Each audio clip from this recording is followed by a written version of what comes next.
If you don't think there's hope for the world, why bother going on? You keep going for family. I'm not family. No. You're cargo.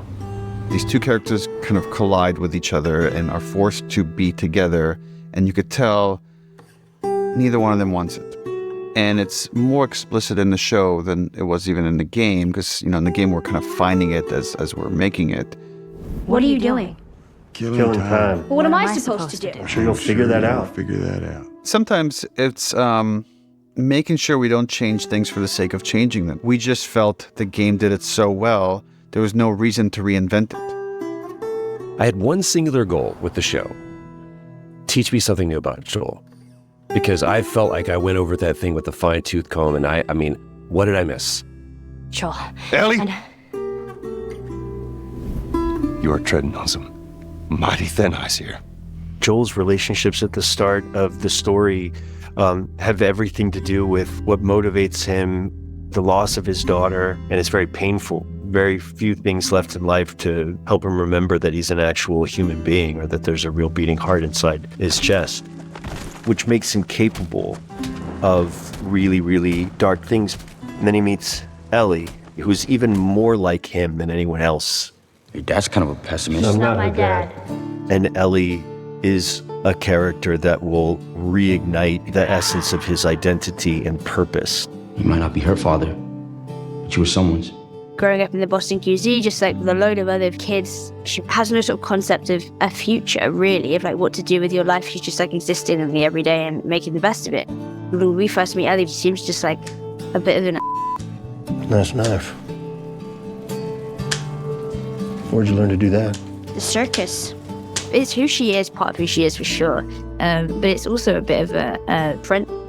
Her biggest fear is ending up alone. Like she sort of always has been, and it's just this constant fear for her, which is sort of interesting. As soon as she finds out that she has this immunity, she feels like she has a purpose.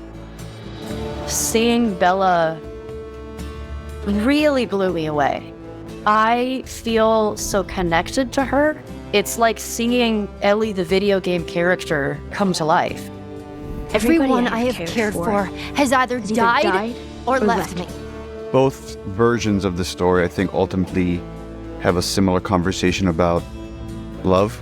What can you control and what can you not control? Joel cannot control the love that he has for his family and the love that develops for Ellie, but they are also the greatest threats to his survival because it means putting your life in danger on behalf of somebody else because you can't choose otherwise because of love.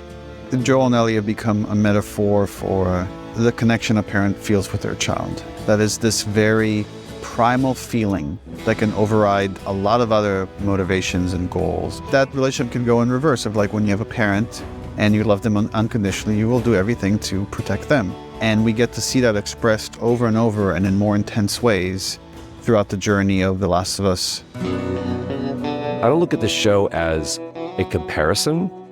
I look at it as a companion. What they got the opportunity to do was explore those same emotional beats in a different way. This was Craig Mazin and Neil Druckmann getting together and being like, how do we keep the integrity of this story and bring it to life onto screen for people who aren't gamers? And it feels like they honored the game in a huge way.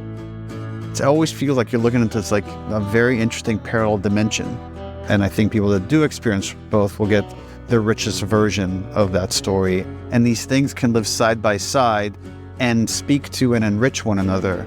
This is just one way to experience the story, and here's this whole other way to experience the story.